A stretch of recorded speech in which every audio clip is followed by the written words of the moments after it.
A graça e a paz do Senhor, meus irmãos. Eu gostaria de convidar a igreja para abrir a Bíblia no capítulo 2 do livro de Apocalipse. Apocalipse, capítulo 2. Vamos ler o que está escrito até o versículo 7. É a carta do apóstolo, a carta enviada para a igreja que está em Éfeso.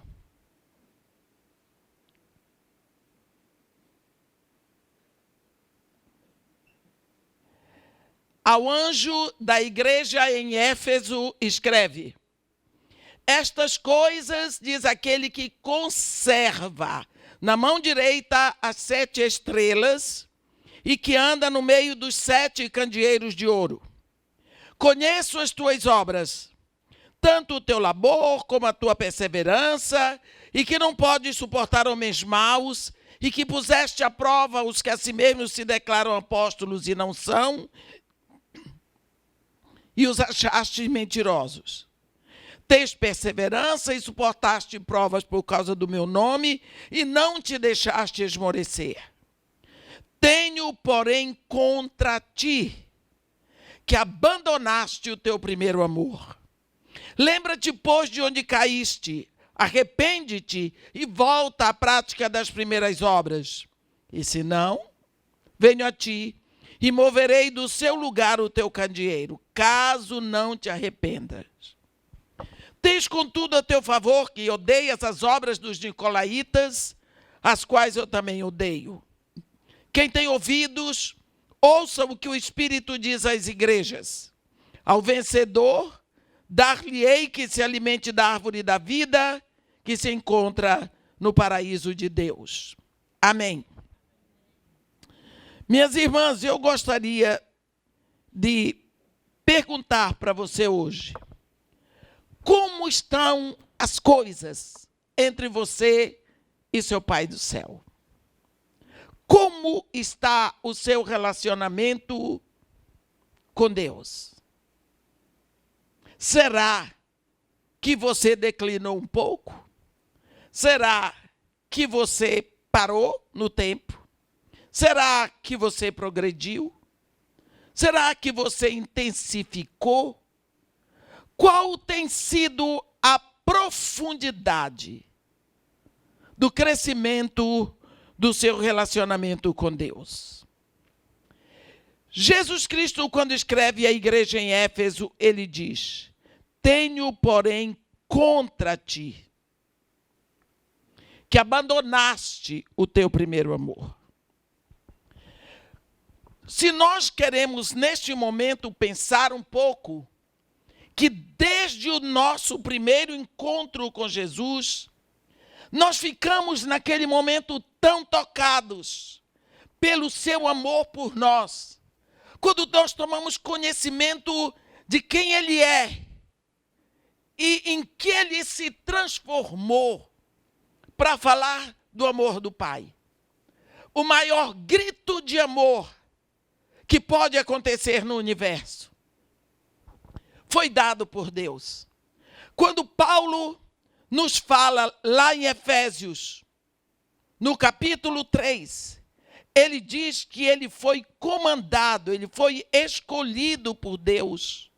A mim, o menor de todos os santos, me foi dada esta graça. Qual? De pregar aos gentios o evangelho das insondáveis riquezas de Cristo. E, olha a outra tarefa de Paulo: manifestar qual seja a dispensação do mistério, desde os séculos oculto em Deus, que criou todas as coisas. Que mistério é esse que Paulo tinha que anunciar? Para que pela igreja a multiforme sabedoria de Deus se tornasse conhecida agora, ele diz, dos principados e potestades nas regiões celestiais. Olha que Paulo vem com essa incumbência de pregar o evangelho das insondáveis riquezas de Cristo e anunciar desvendar, publicar o mistério que Deus tinha ocultado até dos principados e potestades. Por toda a eternidade, Deus guardou um segredo que estava escondido. E o segredo era a explosão da demonstração de um amor que ninguém pode entender. Qual era? Os principados e potestades sabiam que Jesus Cristo viria, que ele seria o Redentor, que ele seria rejeitado por Israel. Ele sabia até aonde o Messias ia nascer, mas ele não sabia da profundidade do amor de Deus. Porque eu vou explicar para vocês uma coisa. No início, houve a primeira separação. Qual foi? Deus separado do homem pelo pecado. Mas então houve outra separação. O homem separado do homem. Caim se separa de Abel. O homem então tenta ajeitar todas as coisas, construindo a Torre de Babel. Mas Deus confunde as línguas e os espalha em nações, porque Deus tinha um mistério no coração dele. Então Deus vai fazer a separação ao modo dele.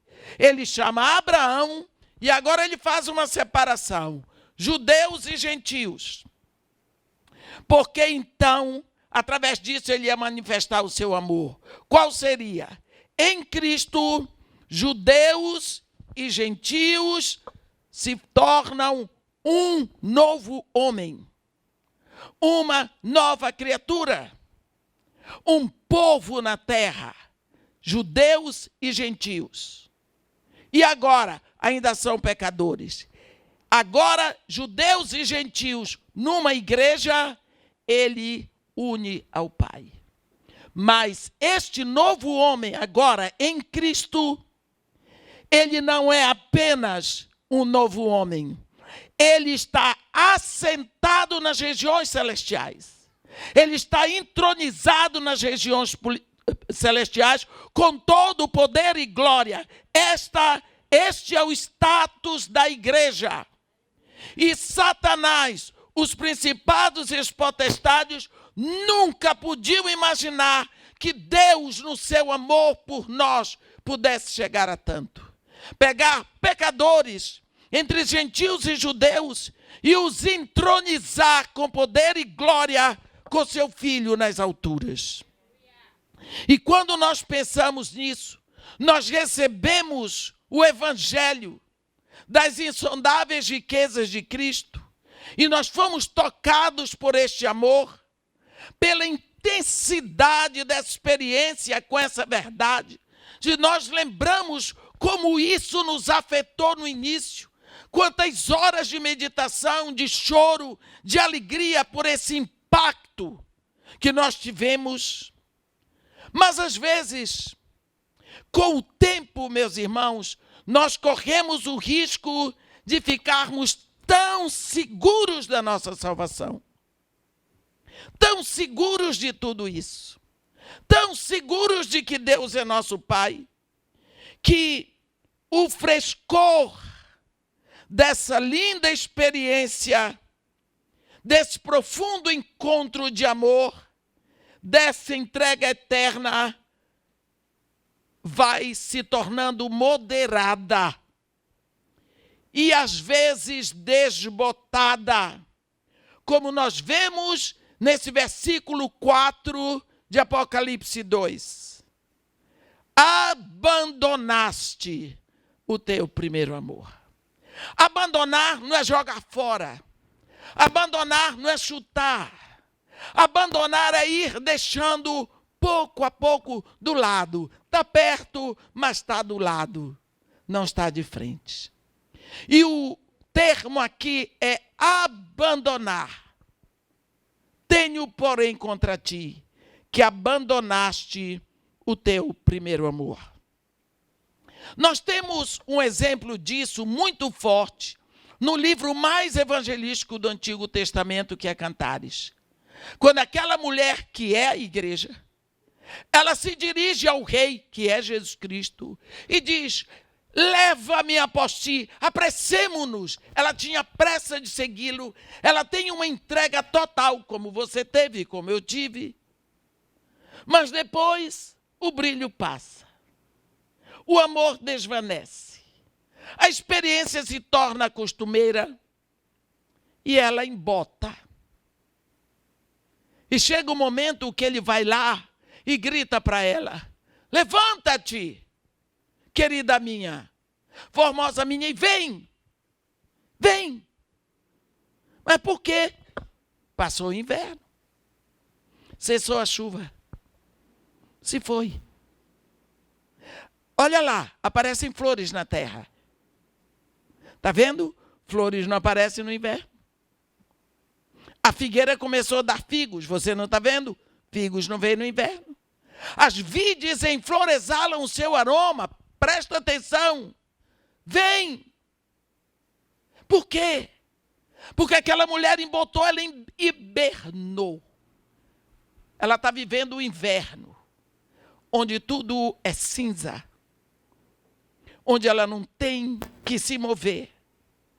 Eu não sei qual é a estação que você está vivendo. A Bíblia diz,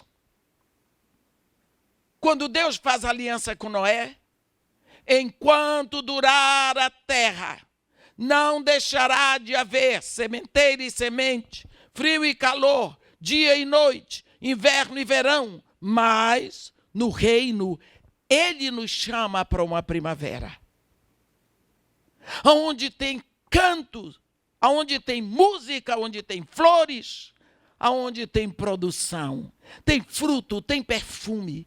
Ele diz: vem. Isso é para uma pessoa que já se converteu, mas hibernou.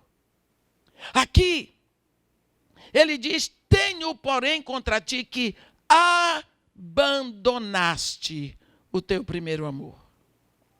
Nós, às vezes, ainda perseveramos na importância da nossa conversão. Nós vamos à igreja regularmente, lemos a Bíblia, oramos, celebramos a ceia, mas a intimidade que nós tivemos um dia passou. Como está a sua intimidade com Deus? Às vezes, vem no nosso coração aquele mover: eu preciso voltar, eu preciso orar, eu preciso encontrar tempo, eu preciso... Como eu vou orar? Como você fala com seu pai? Não é da minha conta. A sua intimidade com seu pai é a sua intimidade com seu pai. E quantas vezes, para entrarmos nesse reencontro, nós até buscamos copiar oração dos outros, intimidade dos outros, método dos outros. E isso me lembra o que acontece lá em 1 Samuel, no capítulo 17, quando aquele gigante de Gate, durante 40 dias, vinha de manhã e de tarde dizendo: eu quero um homem. Todo o exército de Saul corria. E quando Davi aparece, chega na hora, Saul quer que Davi se vista com a armadura dele. A armadura dele não tinha servido para nada, a não ser para correrem do gigante. Mas eu gosto muito de ler quando a Bíblia diz que Saul vestiu a Davi da sua armadura e lhe pôs sobre a cabeça um capacete de bronze e o vestiu com uma couraça. A armadura era de Saul. Não era para Davi. Era para Saul. E a resposta de Davi foi: Davi tentou, mas ele diz: não posso andar com isto. Ele não diz armadura, ele diz isto. E Davi tirou aquilo de sobre si. Porque não era para ele. Aquela armadura não era dele. Precisamos descobrir o nosso próprio estilo de aconchego com o nosso Pai. Precisamos buscar a nossa própria experiência. Cada filho tem a sua experiência com seu pai. Tem o seu jeito. Sabe como conseguir as coisas. Sabe como falar. Sabe como falar. Eu fui semana passada ou semana atrasada dar um jeito nas minhas unhas. E todo mundo chamava aquela moça que estava fazendo minhas unhas de Tina. E eu disse para ela, o seu nome é Cristina? Ela olhou para mim e disse, não. Eu disse, é porque eles chamam de Tina, normalmente toda Tina é Cristina. Ela disse, eu vou dizer para a senhora o que acontece. Ela disse, meu avô teve 6 filhos, homens. Todos 6 casaram. E todos só tiveram filhos homens. E meu avô era louco para ter uma filha mulher, mas não teve.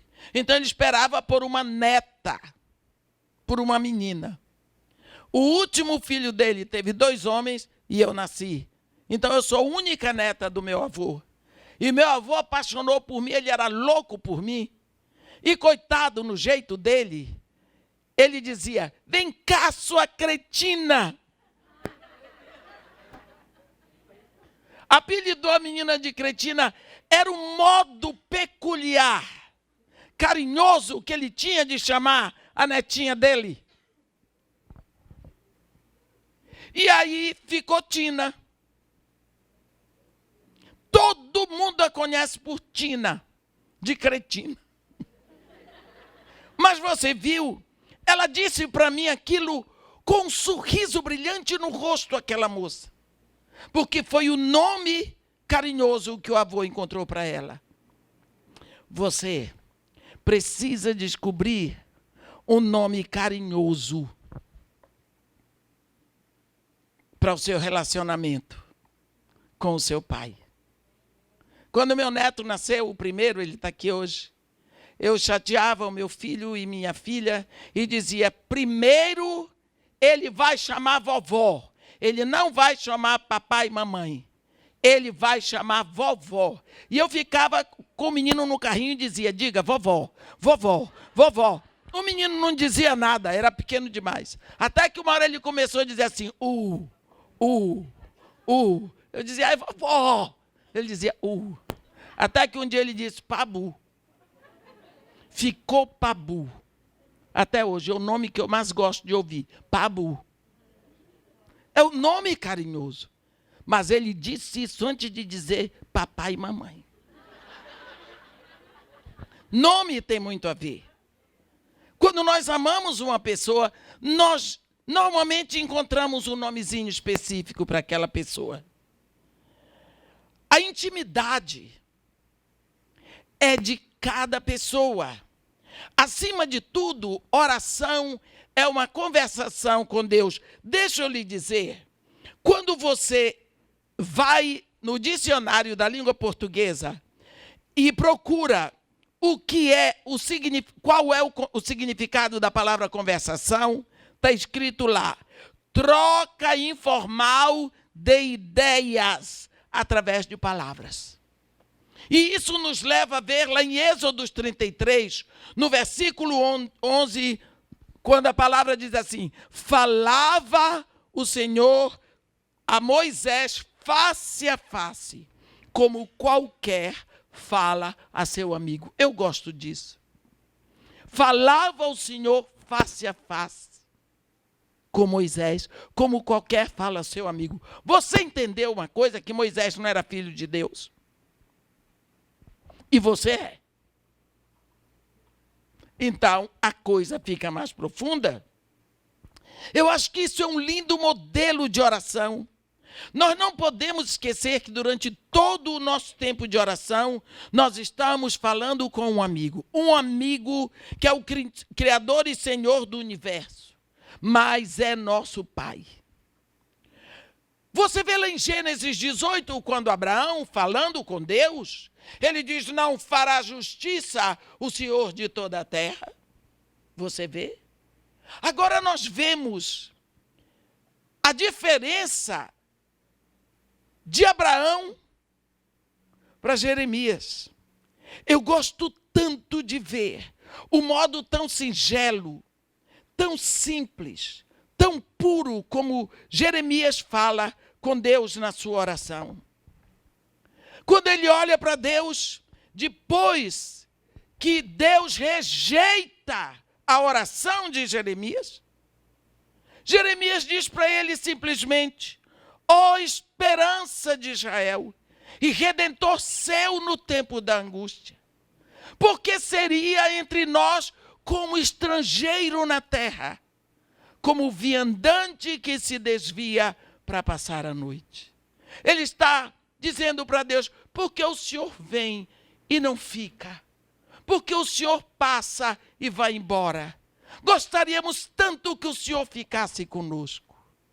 Ele reclama porque ele quer constante a palavra de Deus.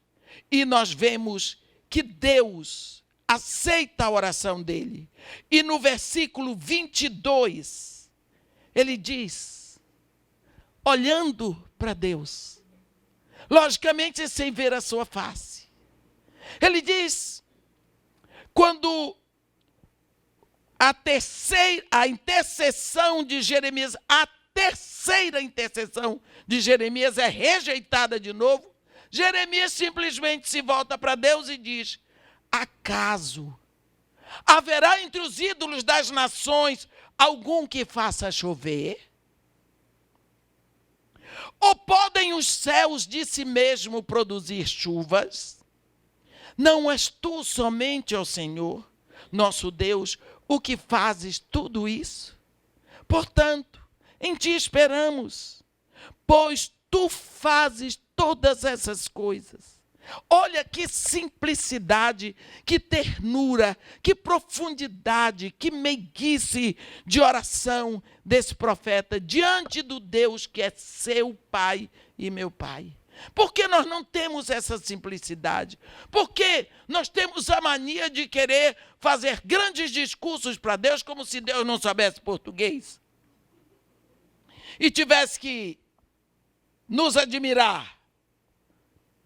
Isso, nós vemos Jesus Cristo dizer lá em Mateus 6, no versículo 5, quando orardes, não sejais como os hipócritas.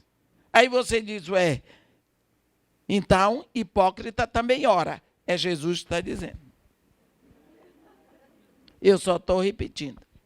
Hipócrita também ora. É Jesus que está dizendo. Quando orardes, não sereis como os hipócritas, pessoas que usam da oração para aparecer, e fazem até gesto, e dão entonação na voz, e fazem um discurso lindo, e Deus está dizendo para ele, que isso? Isso a gente faz quando não é para o nosso Pai, né? Quando não é para o Pai, mas para o Pai. Do momento que Jesus Cristo diz, quando orardes, dizei Pai, nós temos que entrar na intimidade. Eu vou dizer uma coisa para vocês. Uma das coisas que me deixa triste é chegar numa igreja e alguém se levantar e dizer, Deus, que isso? Cadê o Pai? Jesus Cristo disse, quando orardes, dizei Pai. Quando vocês estiverem juntos, vocês dizem Pai nosso. Aí ele diz, mas tu entra no teu quarto e fecha a porta. Eu acrescento, eu já falei com Jesus, o senhor me permita, desliga o mafioso do celular. Entra no teu quarto e fecha a porta. E ora ao teu Pai em secreto. E o teu Pai que te ouve em secreto te recompensará. É teu Pai. É meu Pai. Pai tem colo. Pai tem braços. Pai tem mãos que seguram, que afagam, que puxam a orelha e que dão palmada. Embora agora a palmada seja desvirtuada. Pai abraça.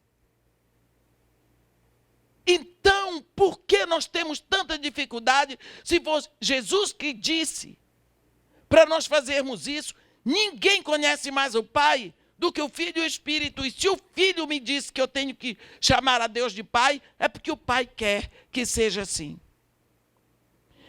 O que é que está faltando acontecer na nossa casa, que nós não temos ido buscar? Há um exemplo que eu gosto de citar, lá em Atos 10. A Bíblia diz, morava em Cesareia um homem de nome Cornélio, centurião da corte chamada italiana, piedoso e temente a Deus com toda a sua casa, e que fazia muitas esmolas e de contínuo orava a Deus. Eu gosto disso. De contínuo. O homem orava. Ele orava a Deus, mas tinha um problema com a oração de Cornélio. Lá em Apocalipse 8, a Bíblia nos ensina que a oração que perfuma o trono de Deus é a oração dos santos. E santo é aquele que se rende a Jesus Cristo e recebe o selo de Deus. A Bíblia diz que aqui entra um outro anjo, no versículo 3 de capítulo 8, ficou de pé junto ao altar com incensário de ouro e foi-lhe dado muito incenso para oferecê-lo com as orações de todos os santos. As orações que vão perfumar o trono de Deus são as orações dos santos. Quem não é santo, ora, mas a oração dele não perfuma porque não vai através do Filho. Porque ele ainda não se rendeu ao Filho. Do momento em que você se rende a Jesus Cristo é o caminho para o Pai. Então a sua oração passa a perfumar o trono de Deus. Este homem era piedoso, este homem era bom, este homem era caridoso, ele dava esmolas para os necessitados e de contínuo orava a Deus, mas Deus estava vendo o coração daquele homem e Deus mandou um anjo. Olha o que é a oração desse homem, que oração. Deus mandou um anjo. O anjo chega para ele no versículo 4 e diz: Cornélio. Ele diz: que é, Senhor? E o anjo lhe disse: as tuas orações e as tuas esmolas subiram para a memória diante de Deus. Pensa bem. Ele ainda não era filho de Deus, mas a oração dele já tinha subido. Imagina a sua. Agora, envia mensageiros a Jope e manda chamar Simão, que tem por sobrenome Pedro. Ele está hospedado com Simão, curtidor, cuja residência está à beira do mar. Eu gosto quando Deus dá o endereço. Ele sabe o seu endereço? Ele sabe o meu endereço? Olha o que Deus fez. Manda um anjo para mandar chamar Pedro. Enquanto isso, ele dá uma visão a Pedro, para Pedro vir na casa de Cornélio, para que Cornélio seja filho de Deus. Olha, quando Cornélio orava e dava esmola, ele nunca pensou o que ia acontecer na casa dele. Aí tudo vai acontecer. Cornélio mandou as ordenanças dele para buscar Pedro, e aconteceu, não vou pregar sobre isso. Pedro vem. E quando chega lá, a Bíblia diz, no dia imediato entrou em Cesareia. Cornélio estava esperando por eles, tendo reunido seus parentes e amigos íntimos. A bênção vai ser para a casa dele e para os amigos. Oração de um homem. Quando eles chegaram, o Cornélio vai explicar para Pedro tudo, e no versículo 33 ele diz: portanto, sem demora mandei chamar-te, e fizeste bem em vir. Agora, estamos todos aqui na presença de Deus. Eu acho isso ótimo. Prontos para ouvir tudo o que te foi ordenado da parte do Senhor. Eu aprendi a ter essa consciência todas as vezes que eu vou pregar. E eu prego, às vezes, 3 vezes por dia. Ontem eu preguei, hoje eu prego, amanhã eu prego. Quando for sexta-feira eu já prego em Brasília, sábado e domingo eu prego em Blumenau, eu prego. Mas todas as vezes que eu vou para uma igreja pregar, eu tenho essa consciência. Esse povo saiu de casa. Essas pessoas estão cansadas de um dia de trabalho. Deixaram casa, deixaram filho, deixaram o seu conforto para vir aqui, para ouvir o que eu tenho de Deus para eles. Não é para ouvir minha abobrinha. É para ouvir o que Deus vai falar com eles. Eu gosto. Agora, estamos todos aqui na presença de Deus, prontos para ouvir tudo o que te foi ordenado da parte de Deus. Eu creio que essa é a consciência que todo pregador deve ter. Então Pedro começou a falar de Jesus Cristo, todos ouvindo. E a Bíblia diz no versículo 44, que quando foi no momento certo, ainda Pedro falava essas coisas quando caiu o Espírito Santo sobre todos os que ouviam a palavra. Gostou? O Espírito Santo não esperou Pedro dizer amém. Chega. Encheu todo mundo foi batizado no Espírito Santo, o povo se rendeu a Jesus Cristo, e agora Cornélio tem a casa dele, os amigos íntimos, todos na direção de Deus. Agora a oração deles, todos vai perfumar o trono de Deus. Quando Cornélio orava e dava esmola, nunca pensou quanto a sua casa, quanto os seus amigos seriam abençoados com a salvação. Nunca pensou, mas ele orava. Nós não sabemos a dimensão, a extensão do que acontece quando nós oramos. Você ora, coisa nova vai acontecer, sim. Por isso que o povo não ora. Porque o povo não acredita nisso. O homem que mais orou nessa terra é Jesus. Paulo orava, Pedro orava, João orava. Por que nós não oramos? Porque somos amarrados. A oração parece que não tem graça. Por quê? Por quê?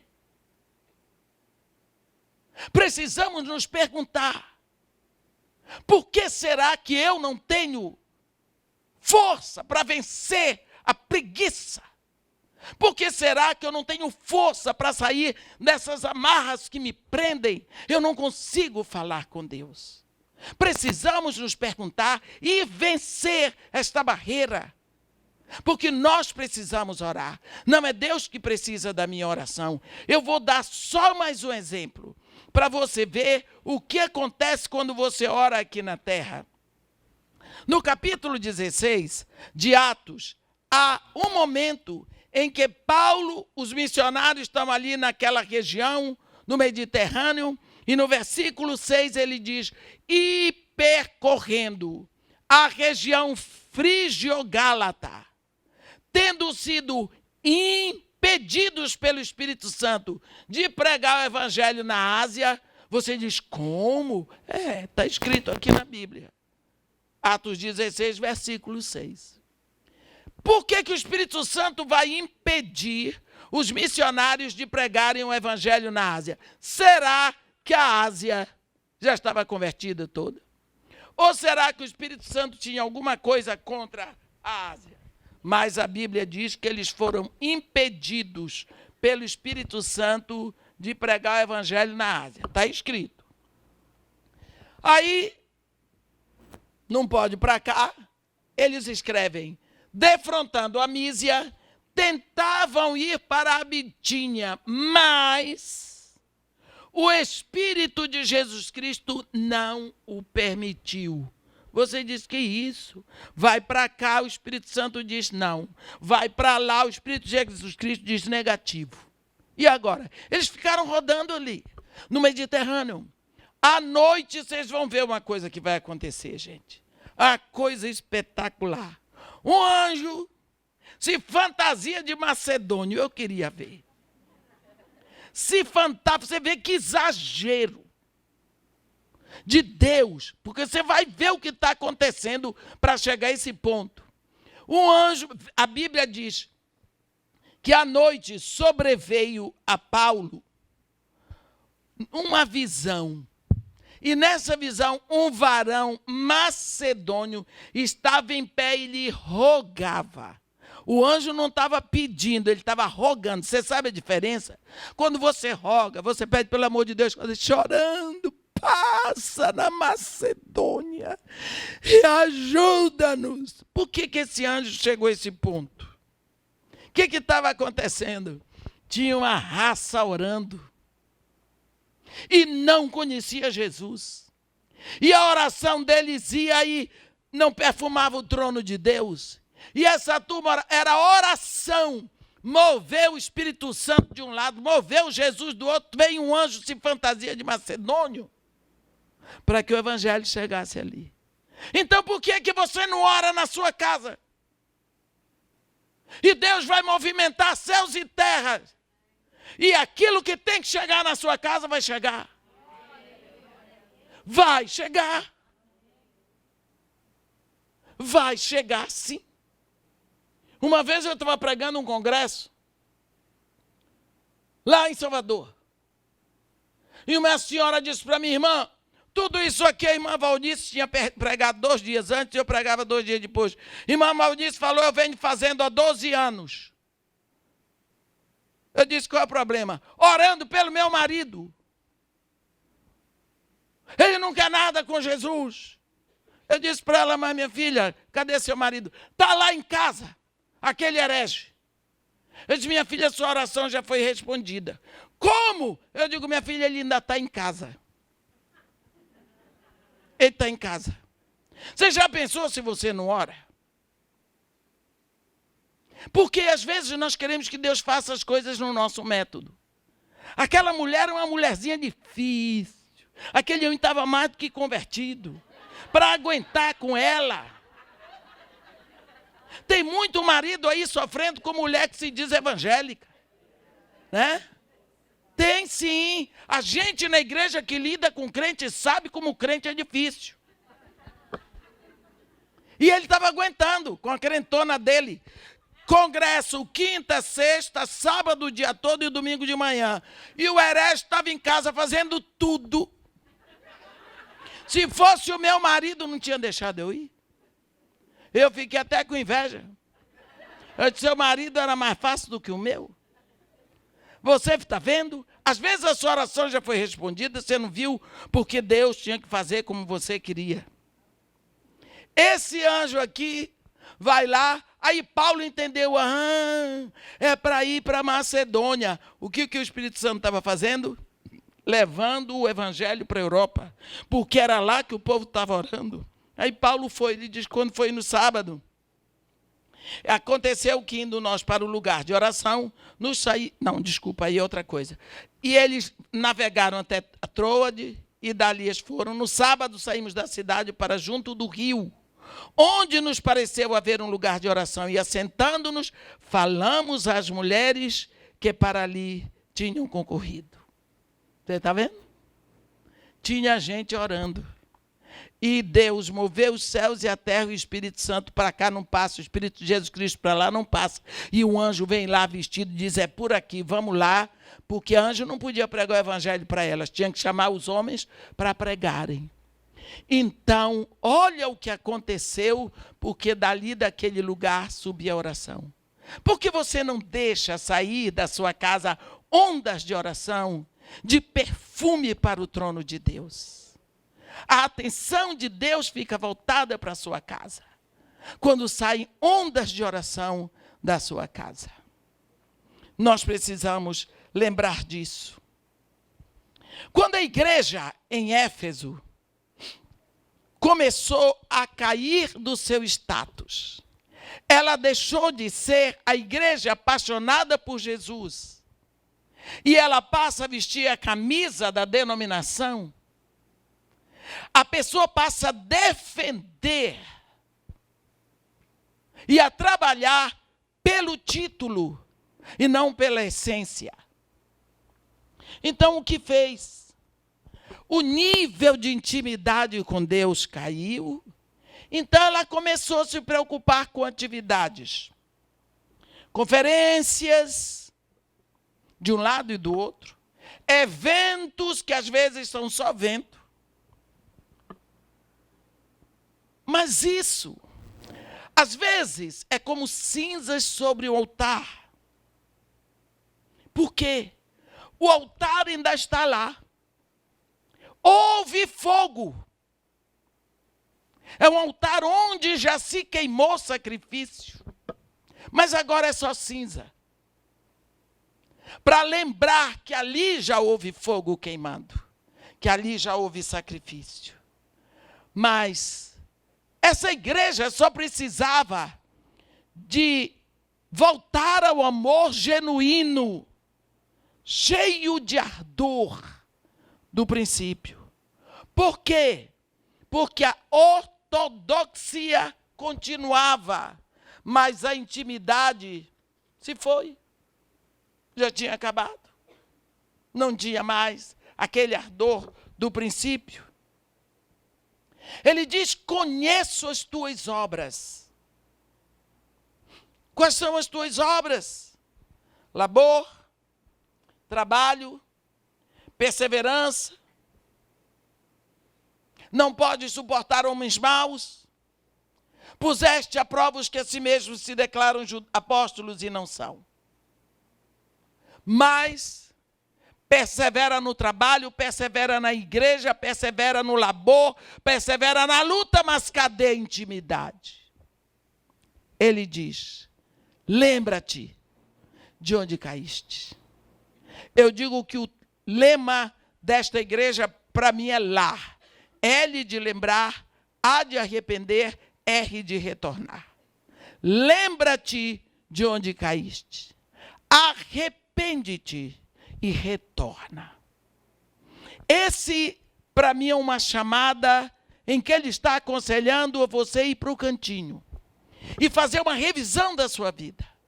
Há quanto tempo você deixou os seus encontros de amor com ele no cantinho do seu quarto, com a Bíblia na mão, buscando o ardor e o calor do Espírito Santo? Há quanto tempo você não tem mais paciência de orar, de ler um salmo, de pedir ao Espírito Santo que lhe ajude a se alimentar daquela palavra, daquela porção, daquele dia? Há quanto tempo você não tem mais tempo para isso? Porque você não tem mais paciência. São tantas coisas para fazer. Tantas coisas. Eu vou dizer uma coisa para você. Se eu fosse o diabo, eu ia tirar você do lugar da oração. Porque no momento que você não tem mais intimidade com seu pai, você vai ficando fraco, anêmico, espiritualmente. Você é filho. Você é filho. E você não é, como muitos pensam, um filho por adoção. Não, você é filho por regeneração. Você adota uma criança. Você ama aquele filho. Você me dá licença só para eu terminar aqui, tá? Você ama aquele filho. Você tem ele registrado. Aquele filho lhe ama. Se você morrer hoje, ele é seu herdeiro. Mas ele não tem os seus genes. Ele não tem o seu sangue. Porque ele não nasceu de você. Para você ser o filho tem o sangue do pai.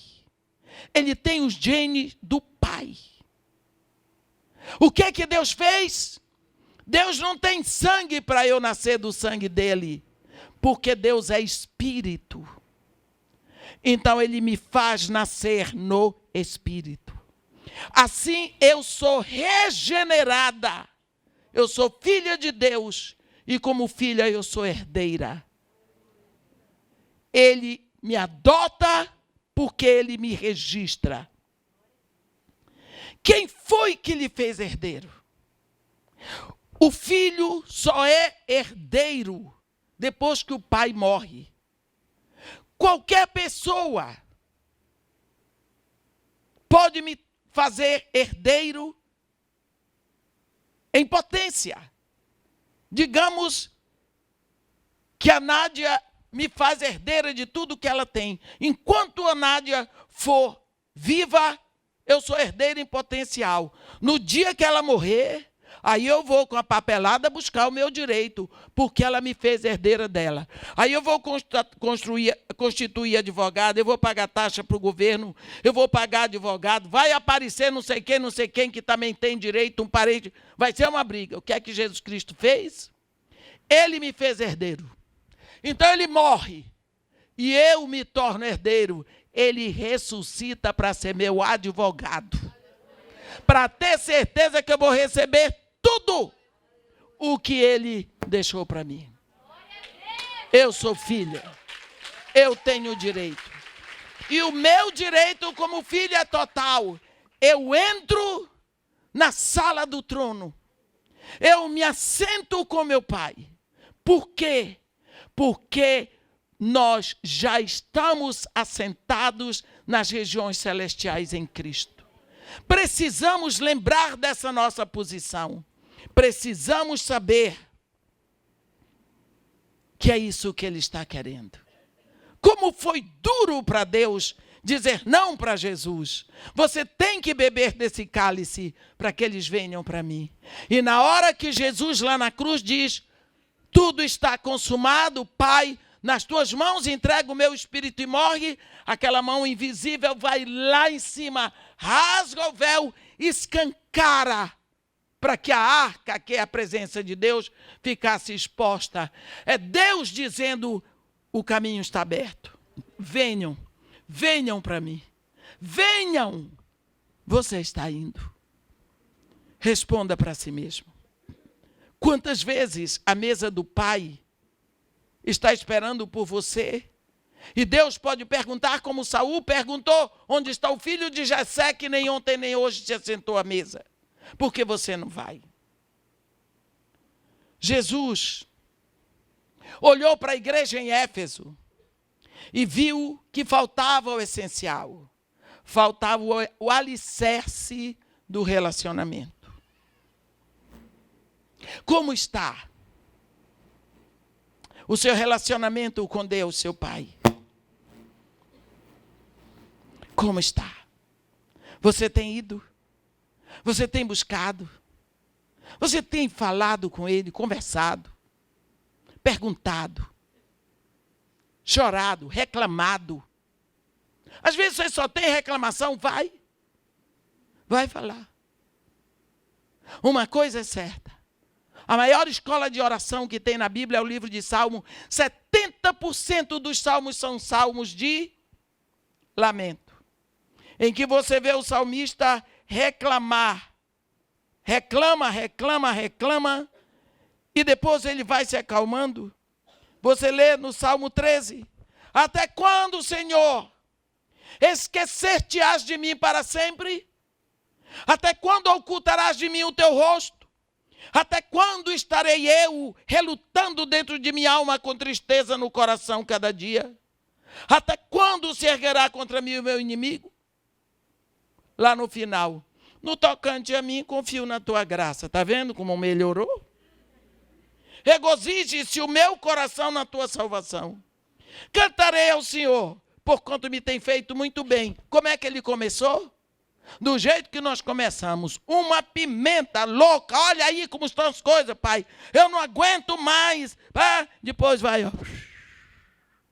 É lá que nós temos que entregar as nossas dores, derramar o coração, porque Ele é nosso Pai. Pai querido, nós estamos aqui nessa tarde para reconhecer, proclamar a tua saudade de nós. Porque tu sentes saudade de nós. Nós te agradecemos porque tu já fizeste todas as coisas. Mas ainda queremos te pedir que tu explodas uma bomba no nosso coração.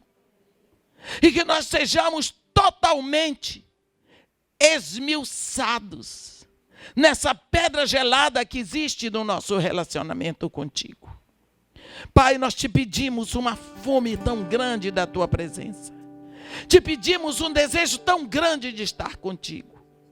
Te pedindo uma paixão intensa por ti. Que nós possamos te buscar. E te buscar de todo o nosso coração. Que nós possamos ir à tua presença sem pressa de sair. E que em nome de Jesus Cristo, tu te alegres no recomeço do nosso relacionamento. Nós te pedimos isso te agradecendo em nome de Jesus. Amém.